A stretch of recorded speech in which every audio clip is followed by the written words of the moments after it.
All right, one way ratchet. Dan, good to see you. You're still at altitude, yeah? I am. Yep. I am several thousand feet above sea level, so Yeah, the hair keep looks that in great mind. though. It seems like your hair is like eased into the new altitude and new Thank climate. you. The Yep. dry mountain air is good for my hair. That is true. Versus the um, Florida humidity. right. Or it becomes full afro. Uh, well, it's good to see you. We are the morning after episode 5, which is called Full Moon Party, I think. Yeah. Wow. I'm Are gonna you I'm gonna feeling a little start. frazzled? Are you feeling a little hungover after that party, like I am? Yeah, like I mean, lots to talk about today. But as you said before we started recording, it was sort of a little bit of a weird episode. I will say you said it's surface level, and I think it's that's a good way to say it. I would also say sort of these little threads that have been building. There's like now action happening on the threads, right? Hmm. And so it felt really different.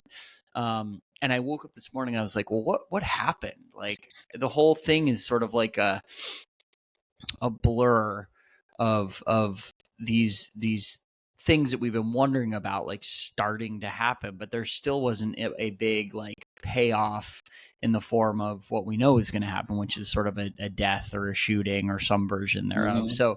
So that's interesting. Here's and this isn't a super hot take. This is more like a slow simmer.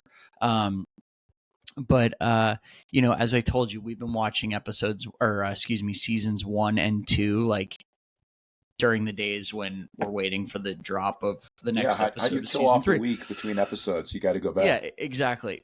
And so one of the things that I just feel certain about now is in those seasons 2, like not a lot happened. Like it's very similar. And so we went into this season feeling, oh my God, nothing. I mean, you said it after night 1. It was a nothing burger, I think was your quote. And they all are that way. They're all that Hmm. way right up until the end. Hmm. Um, it's just a good reminder that's how he approaches it. And you're left when a season's over with whatever the excitement of the final culmination of the final episode is, and that sort of like supersedes everything that's come before it. And I think a lot of that has to do with this idea that like life is sort of like that in a way. It's not all like action and payoff and culmination and conclusion and understanding. Like a lot of it is sort of the day to day. And I think Mike White does a great job. So here's my take is like, I think he's a master at capturing the day to day and how those tensions ratchet up to some culmination in some cases. And obviously this is like a fictional story that has to keep viewers, so he's ratcheting that up even higher. But there's a lot of just like the day-to-day interactions, and with the actors he assembles, like Parker Posey is, I think, just absolutely brilliant, and her facial acting is Mm. like the best ever. And so I think he's just this is more of the same from him, and it's his universe, and this is what he does. And we do know it's one episode longer than the longest season before it. I think it's 8 episodes. We're 5/8 of the way through, and like I went into last night and I said to Sarah, I was like, I feel like probably there will be like a serious thing that happens tonight, Right. and we don't quite see those. We see like almost, and it's like this is just like this extended foreplay that he's got going. You know what I mean? This is the And longest buildup. Now, yeah, yeah, it's tantalizing, but now we're getting to the point that it's almost agonizing, right? yeah, But it's well said. I think that's a great point. I mean, that is life. It mirrors life. Not a lot happens on the day to day. There's like right. very few moments in life of extreme drama, right? But by and large, it's a buildup, and the buildup is actually where the interesting things happen. That's right. If it's just a real dramatic shootout for a few minutes, a Heat like the bank robbery in Heat was amazing. Okay, Right. but without knowing the characters, without knowing the stakes, without all the stuff that came before, Right. it would have been meaningless, right? And I think Right. that's where White is excelling for sure. That's right. And it's sort of like I think of like a CSI type show where it's like it all happens in one tidy episode. So each thing is sort of like a standalone thing. Like the action happens, the question happens, and then it gets answered by the end of the 50 minutes or whatever. Yeah. And this is like the opposite of that. Like I have more questions after each episode than I had lot before. I have a lot of questions. So let's get in. I think one general observation I would say is it was one of the more stunningly, beautifully shot episodes of television I have ever seen. Absolutely. The lighting, the night shots. Filming at night is tough. Getting the lighting right. Getting the right. Oh my God. You know, it's sort of a thing that I like to think about when you're watching something of quality. It's just the visual, right? Watching it with the volume off. Yeah. And just take some time and appreciate the light under the water, all the neon signs in Bangkok, just the bar that Rick and Frank are just with the all way the it's mirrors. Lit. Yeah, oh my God. Yeah. It is gorgeous. It is spectacular. It is worth watching. Fine. I mean, I understand the criticisms of pacing. I totally do. I think there still will be a gigantic payoff. It'll all be worth it. Yeah. But just the craftsmanship of the show continues to amaze. Yeah, that's well said. And I think, I don't know this. I haven't like looked this up, but this feels like the episode of this season so far with the least amount of dialogue. So much of it is like the party scene with the three women and the Russians where they're talking, but you're not really hearing it. I mean, there's even a scene where Laurie is like whispering to Valentine. You're right. And it's almost like we're meant to hear it, but we can't. And there's like a lot of that going on here. A lot of, the scenes on the yacht, the scenes at the full moon party. There's very little dialogue and a lot of just like sort of physicality, being in the place, the beauty of the shots. Having said that, the character that's been most aloof and reticent to date, Rick, is actually like leading, like he's got a sit down conversation for 10 minutes with a guy that we can debrief shortly. Yeah, maybe we save that one for the end. That's kind of the showstopper of the episode. That was right. And who's that actor? Sam Rockwell. That was a great cameo. A gigantic actor. I mean, that is an actor's actor. Yep. To come in and deliver a command performance in 10 minutes of screen time.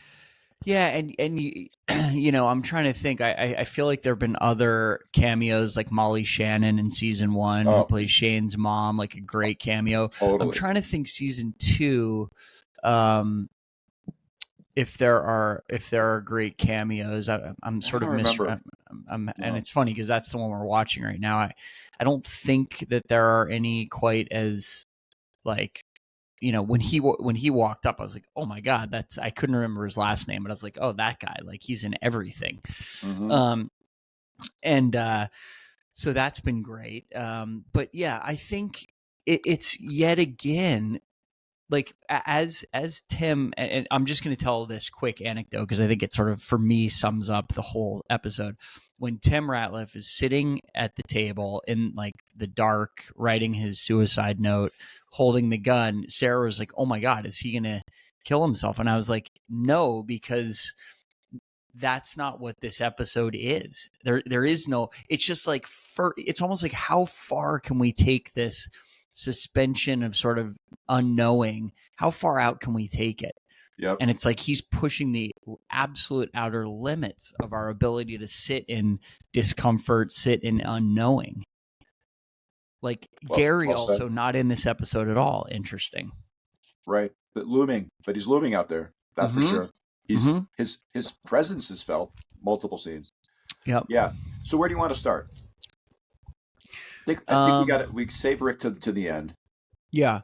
Well, putting aside the conversation between Rick and Sam Rockwell, I can't remember his character's name. What was your sort of favorite moment or favorite scene? I think it's just the Ratliffs just continue to just, dazzle, amaze, all of them, all 5. Yeah. A+ casting, command performances. And I guess Tim, downward spiral just continues. I think there's not an awful lot to say about him. Right. Other than there is this overarching theme throughout the episode of religion, God, spirituality, heavy Buddhism, and you did get a little bit of glimpse of him that maybe his faith actually does matter to him. Yeah. And I think that's important. I think, in the context of his daughter becoming a Buddhist and just, his existential crisis, he remembers back to the time when he was an altar boy and he grew up in the church. And that very last scene, the very closing scene, what he's doing is praying to God. Right. And it seems, okay, yeah, he's also, you find religion when you're in a foxhole during war, right? He's in sort of a life or death situation. Yeah, that's right. In many ways. And so, yeah, you turn to God, but I just think that's an interesting, I think, element of his character, which you wouldn't have thought. This sort of big swinging dick, finance guy, whatever, master of the universe. No, actually, I think he's having a real, crisis of faith. Absolutely. And I think that moment, like I said, I went into it being like, there's no way he actually does this, because no way. It didn't seem like it was the moment in the story when he was going to do it. And I also feel like, I don't think he will do it. I don't think he's going to regroup and do it again or try it again.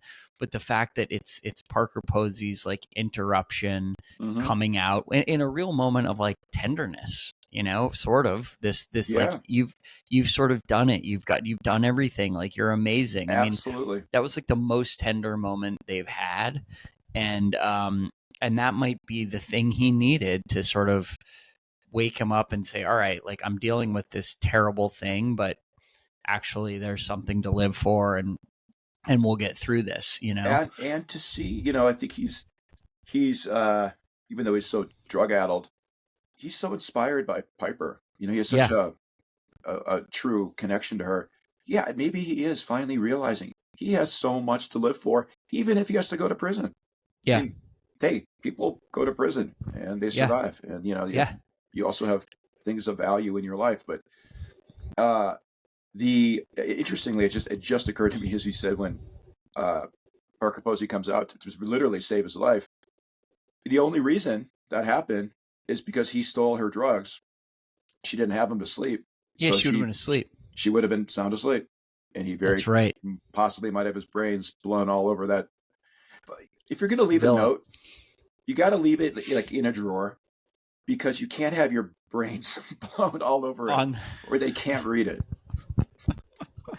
That's good to know. That two line, I'm sorry, it wasn't a long, Right. And it looked like a child had written it. I mean, it was scrawled on a notepad from the hotel. Totally. Totally. And those, so that was sort of an interesting thing. I mean, Sarah and I were talking a lot about how guy talk confronts him in the bathroom. You have something of mine, and he says, I don't know what you're talking about. And it's bummer that he didn't push the matter, and sort of look, he's a security guard at the hotel. He has footage of him stealing the gun. And I think there's a couple things to take away from that. One is it's this further sort of highlighting of the fact that the staff at these places are truly peons. I mean, they're not even something that anybody thinks about. And also that the fact that he doesn't confront them then allows for this next scene where he's about to take his life with the gun. So it makes sense both narratively, but also philosophically in the Mike Whiteverse. This fact that oh yeah, I stole a gun from the security guard, but I don't care. I'm going to walk right past him. No repercussions. The security guard, it was a very big deal for the security guard to even be in the guest area, to even muster up the courage to even say anything to him. Right. Clearly. And the Fabian is what are you doing here? And also guy talk, if he doesn't track down that gun, he's going to lose his job. I mean, he's he's going to, it's his own neck on the line. Yeah. And he's just part of this place. It's you are seen and not heard, and the guest is always right sort of thing. Yep. So what do you think about Piper's talk with parents and just the journey that she's on? Yeah, I mean, I think she in some ways is sort of like a hero in this story, or at least someone that we're meant to think like she's actually got her shit dialed in. She, now having said that, it's this very like American approach to, I'm gonna like live in Asia, and I'm sort of like dipping my toe in the water of this culture, and then I'm going to come back and be a Buddhist, and I will be able to say that I did this. So like there's that, of course. Totally. But like, what other characters other than Belinda are even like likable? I mean, she's sort of likable. Piper's likable. Belinda's likable. Belinda, Guy Talk, Chelsea. Yeah. Seam. And even Chelsea maybe, might be Breaking Bad herself. Yeah. Yeah. But Piper, you're right. It's this total American privileged view. Right. That, hey, I'm just going to do, maybe I'll do a year in Thailand. Or as Parker Posey would say, in Taiwan. So good. It's so good. And so good. She doesn't, but Parker Posey's judging, sort of, you could say judgmental, or that classic, sort of waspy, just sort of view of the world. But they're also not wrong in that, or she's not wrong in that, you just on a whim, you're going to go live in this monastery that we don't know anything about. Right. And you would want to check it out. As parents, you and I are both parents. Yeah. We just send our daughter halfway around the world to go live in this place that we literally know nothing about. It could be a sex cult. I love that. Like the Catholic Church. Yeah, so good. It's so good. Wait. She's like, look, the monk, he wrote a book. Oh, well, so did Charles Manson and Hillary Clinton. And Bill Clinton. She's in Bill Clinton, too. That's a nice pairing. The Clintons and Manson.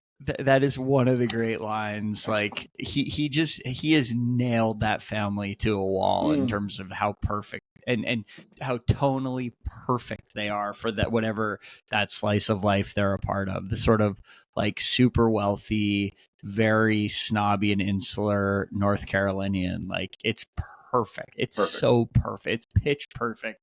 And that line, like Bill Clinton. It's so good. God. Okay, but now we need to get to the meat of the matter, so to speak. Yeah. Saxon and Lachlan. Right. Holy fuck. Now this has been simmering since episode 1. Yep. This is exactly the kind of thing that we're talking about that in the Mike Whiteverse, the slow burn. Yep. You're not going to have the brothers make out in episode 1. Right. No. You need to get from A to B to C to D to E, right? Right. Including seemingly the first time Saxon's ever done drugs. Mm-hmm. Zach, by the way, how do you like, what a great little moment in character when you get a guy, the douchey guy, to refer to himself in the third person. Right. Saxon doesn't do drugs. Saxon is the drug. Saxon is the drug. Oh, it's so good. By the way, that's another T-shirt I think we need. Saxon is the drug. Absolutely. We got a lot of T-shirts coming out. With a big X behind it, I mean, like, what a perfect thing. And you're seeing, like, I actually, Lachlan I get a new respect for him in this episode. He sort of is taking charge a little bit. He's a little more assertive. Agency. Yeah, absolutely. And Chloe is like super into him. You're like, wait, this guy's probably going to be okay. Actually, like he's the little magician. Yeah. He's got. I agree. He is really stepping up, and he even said, and this is, I think, a very telling foreshadowing thing to Saxon. One day I'm going to take you down. Yeah, that's right. I think there's an innuendo there. There's definitely a sexual way you could read into that. Right. Clearly. But I also just think and talk about he is the youngest with his dominant big brother who is so alpha, and that's sort of I don't know, is that you call that a rite of passage or a step in development? Yeah, but that's his. Obviously, he wants to best his big brother at some point. And there's also something in it too, like the Saxon is in many ways like a stand-in for the father. So in saying I'm going to take you down, it's also like I'm going to take, you know, that sort of classic Oedipal, like kill the dad, marry the mom sort of thing. I mean, he's very he's been clearly in sort of the shadows. That, you know, they're trying to fix his posture. They're sort of like, oh, he's the runt of the litter, and this is his moment. And he's like, I'll take the drug, I'll drink, I'm gonna hook up with this woman, like I'm just going for it. And Saxon, all of a sudden, I mean, if you watch Saxon's face during the first few minutes after he's taken the pill and they're walking through, and it's sort of like this montage, he looks like straight up terrified. He's like, and Lachlan, meanwhile, is like having the time of his life. You know, they get back to the boat and it's heating up, and, you know, Chloe is all in and convincing Chelsea to go all in. And and Chloe even says, like, I think Gary would kill me. Like, what a great line that is, given everything we know about Gary and his past. And that overlays really nicely with Belinda's talk with Fabian. Like he's a kid, like she's in the lobby whispering about it. I love that scene. I think he might be a killer. He might be dangerous. And then you go into the and then forces real quick. Oh no, I think you'll survive. Yeah, I think you'll survive. That's his level of caring about the employee. Getting back to the whole class thing. Right. I think you'll survive. Yeah. There's a possibly a killer on the loose after you. Yeah, I think you'll survive. And then you have the scene on the boat, and as like the sun is coming up, and they're starting to like pair off and hook up. But the I have to say, in all of my life, I like the fact of two brothers making out. I think that is never. I've never heard of that in my whole life. I'm open. I'd like to think I'm open-minded a little in life, right? Okay. Straight, white guy, right? Okay. In a million years, I don't think I would make out with my brother. Yeah. No matter what. Like, there's no world in which that happens. A peck on the cheek of affection. Hey, love you, bro, whatever, after a night of drinking, like whatever. This is not that. This is not that. Well, it actually kind of started that. Like, the first little peck in the context of, like, drug-addled, spin the bottle type game you're in. Yeah. You might get a pass for that. In that one and only context. Goes back in. Go open mouth, going back in. Doubles down. Hard stop. No. Yep.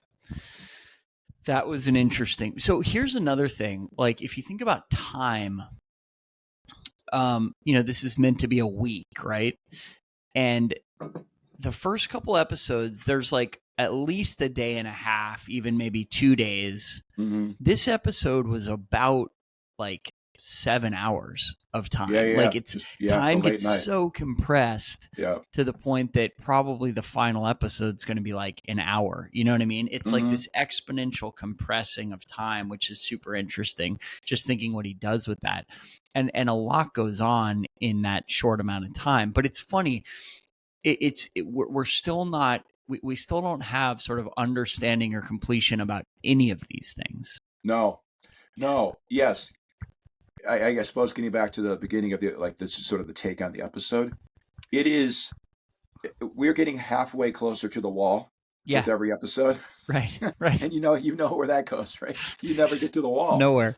Right. And so I try every time I question my own faith, speaking of, in our Lord and Savior, Mike White, he delivers. That's right. He delivers. Capital H, he delivers. So, that's so, man. Okay, so the rat lifts just continue to amaze. Just A+ all around. Now we got it. Now there's another night of debauchery going on with the girls gone wild, and this is a wild night. This one between the two, again, in the way they would bounce back and forth. I don't know what kind of little pink pills anyone may have taken. You didn't need them. Just watching this episode, right? Your heart rate was elevated. Yeah. You have that sort of like a little bit out of control. Like, Chelsea foreshadowed it. Like something bad is going to happen tonight. You can just feel it in the air, right? That's right. And those three Russians. I mean, first of all, talk about an intro. Vlad, I love you, Vlad. You are an amazing character. You got like 4 lines of dialogue, and you murdered every single one. That's right. Just like you probably murdered dozens of people back in Vladivostok or wherever you're from. But, hey, I'm Valentine. Hey, I'm so and so. Both of my parents are dead. What was his opening line? It was just, both my parents are dead, and I hate my sister. So my friends are all I have. My sister's a bitch. My sister's a bitch, so my friends are all I have. Strong opening bid. Black. And then talking about how he had to live with his aunt and she broke beer bottles on his head. Like, I mean, that guy is hard. That guy is hard. Also, by the way, the other two studied ballet. What did he do? He flipped tires. Yeah. Remember? He did the ropes course and he flipped tires while the other two were at ballet class. So good. It's so good. And then, you know, I feel bad for Laurie because I think she was like ready to go with Valentine, and then her like, so here's the thing. So we're introduced to the three of them, and we get the sense out of the gate that the actress and the one from Texas are sort of like the power two, and Laurie's sort of cast aside. And then that evolves over the next few episodes, so that it's actually like Laurie and the actress are sort of start to become, you know, one and the same, and the Texas gal is cast aside, and that starts when she starts talking about her politics and voting, and they sort of become a duo and leave her out. And that's getting dialed up as the one from Texas is like, look, I don't want to do, like, let's go home. The night's over. She's very not taking the shot. She's very much like not a part of this, not into this scene.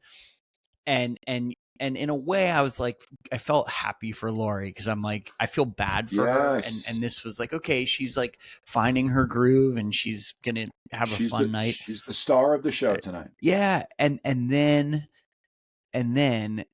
you know, her actress friend basically completely undercuts her and calls the guy Valentine, and he comes back to the room, and like, obviously Laurie's gonna find out. She's passed out on the bed. There's a great overhead shot of her like scratching her ass.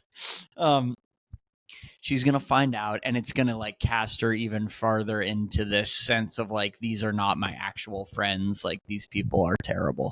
So I think that's coming.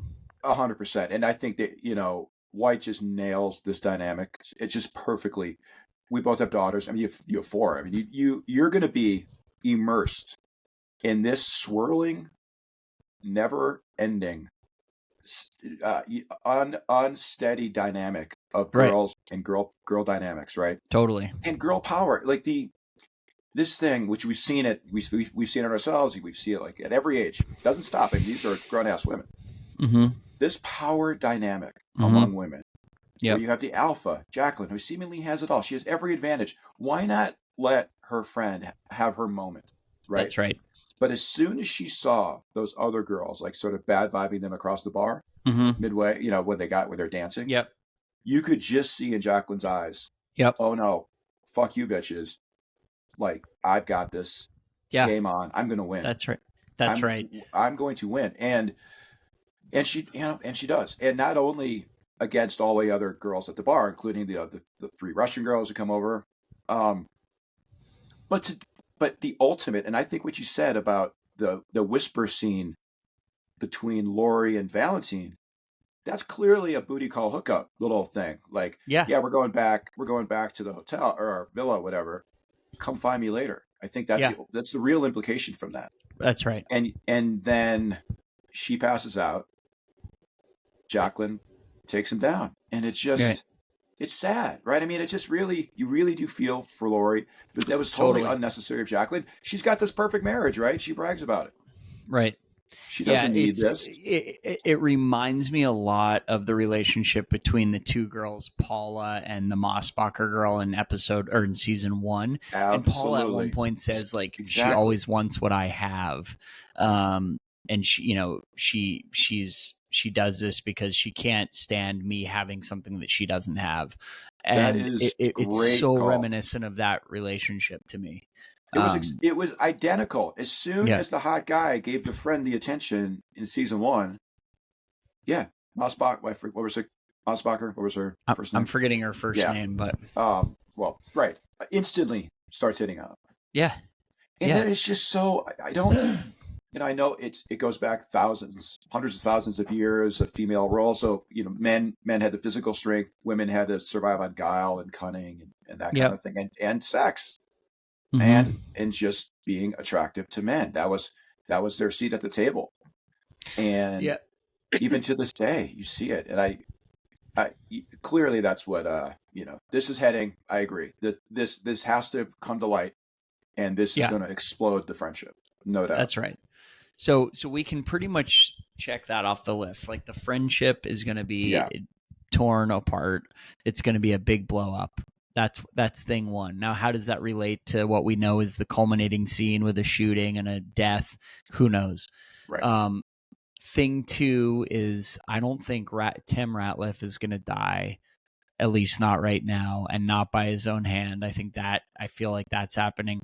I think we have this table set with Lachlan, Saxon, Chloe, and Chelsea, where they're putting themselves into some serious hot water with respect to both Rick, who we know is like ready to kill, and Gary, who has killed.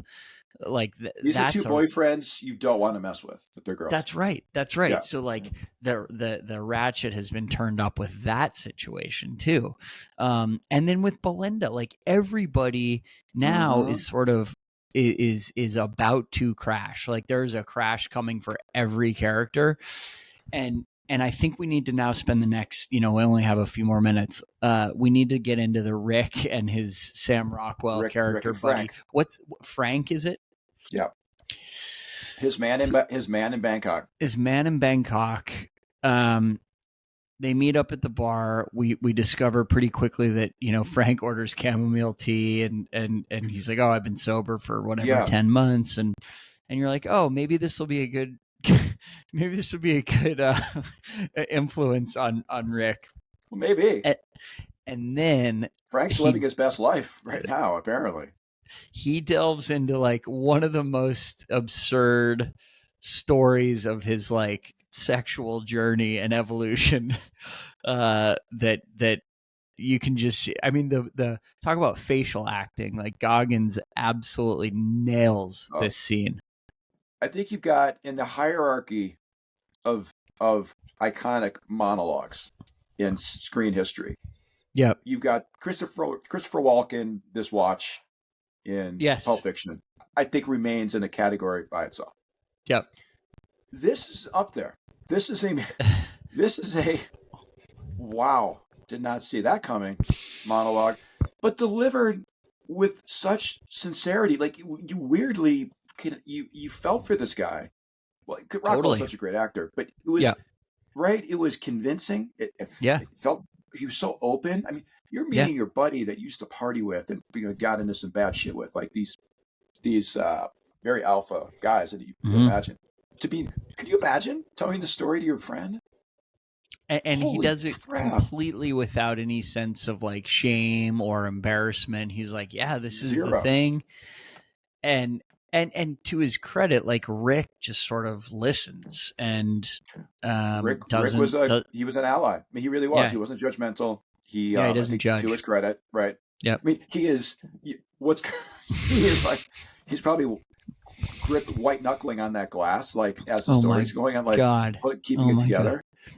It's funny there when they say goodbye at the end. Rick says, "I'll call you. I might need some role play, or I might need you to role play or something." And I was like, well, what is that about? I mean, so and then the final scene with Rick is he's sitting in the bed in the hotel room with the gun, and it's like, okay, well, now we know he's going to use this gun, or at least has a plan to use a gun. So, I wonder sort of what's going to happen with that.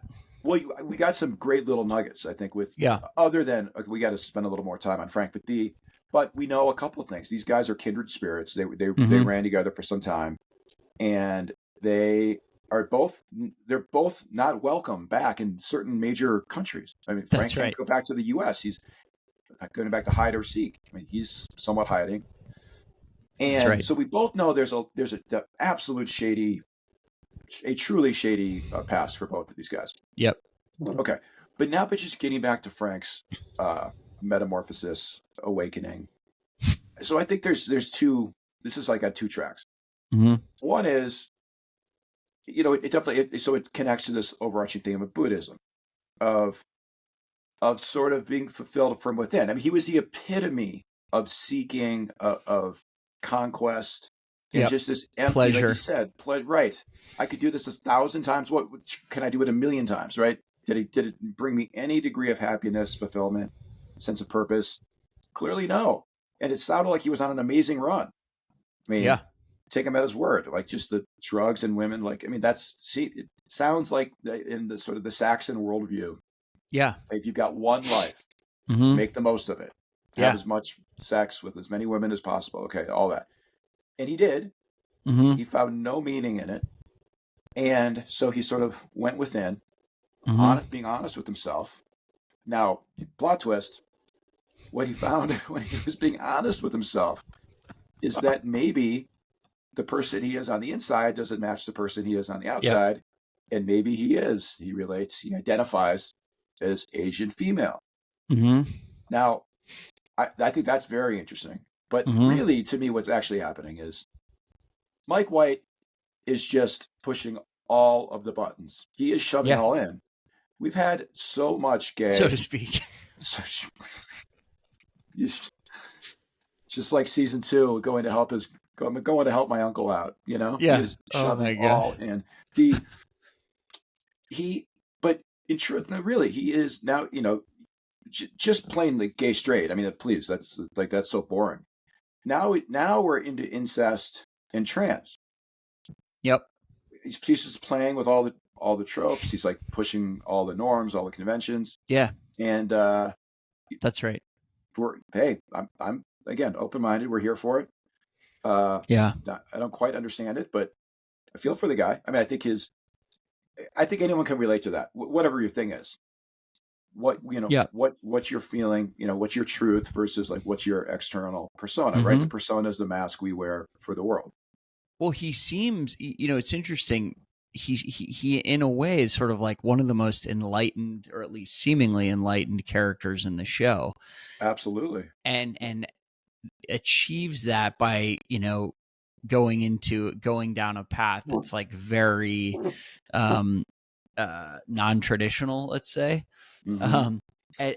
Interestingly, Piper, I would say, is at least on her way to enlightenment, and she also has to give up all of the expectations and sort of things that would be typical of her milieu to achieve that. And that's sort of an interesting way of framing enlightenment, and like what one has to go through to find it. And you do wonder, I think a lot of what Frank says to Rick rings true with him. Like he understands that sense of seeking and pleasure and conquest. Like he understands that. And I wonder if he's like, okay, this is my future. Not necessarily like the ladyboy thing or I'm an Asian woman thing, but this like reckoning where maybe I got to make a big change. And if I'm ever going to find peace. Yeah. By the way, this could be setting up, especially through Piper. She might be able to have a big influence on Tim, because if there's a character who is trapped in the cycle, he laments it, right? This family lineage, the expectations. That's right. That he feels, right? Yeah.